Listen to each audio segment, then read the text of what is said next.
Kita menuju Jawa Timur, Tribuners. Kasus demam berdarah dengue atau DBD di Kabupaten Sampang, Madura tiap hari terus merangkak naik. Pada 20 Januari 2022 tercatat angka kasus bertambah menjadi 42 kasus DBD. Kasus DBD yang ada ini tersebar di 14 kecamatan se-Kabupaten Sampang.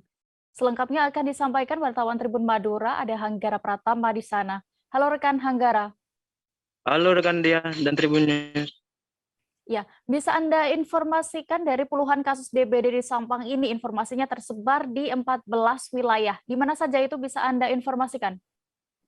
Siap, sesuai konfirmasi dari Kasih Pencegahan dan Pengendalian Penyakit Menular P2PM Dinas Kesehatan dan Keluarga Berencana Kabupaten Sampang, yakni Samsul Hidayat, memang kasus DBD kali ini terus merangkak naik seperti itu, dan untuk wilayahnya tersebar di 14 kecamatan di Kabupaten Sampang. Hanya saja secara akumulasi kasus paling dominan berpusat di 3 kecamatan, di antaranya Kecamatan Sampang, Kecamatan Torjun, dan Kecamatan Ompon. Dan dari 42 kasus ini dilaporkan dari setiap puskesmas yang ada di tiap-tiap kecamatan, dan menurut Samsul Hidayat, peningkatan ini sangat pesat mengingat secara 3 hari mulai dari 17 Januari kemarin hingga 20 Januari peningkatannya cukup besar seperti itu rekan Dea.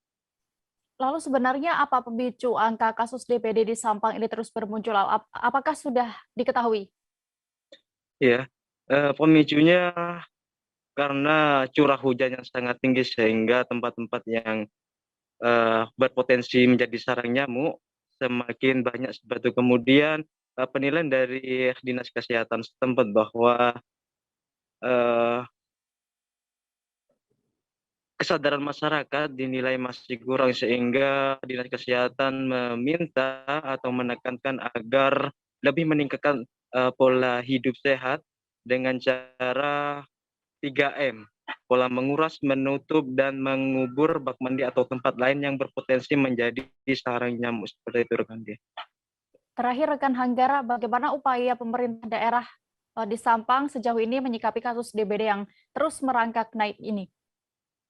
Ya, hingga saat ini terpantau bahwa terdapat beberapa kegiatan yang dilakukan oleh Dinas Kesehatan setempat, yakni seperti hanya fogging, dan juga yang paling lebih intens kan, yakni berkoordinasi dengan semua pihak hingga ke perangkat desa. Tentunya untuk bersinergi melakukan pemberantasan sarang nyamuk atau bisa disebut PSN yang dijembatani oleh puskesmas setempat. Jadi di masyarakat bahwa mengajak masyarakat untuk pemberantasan sarang nyamuk seperti itu rekan. Jangan lupa subscribe, share, komen, dan like ya.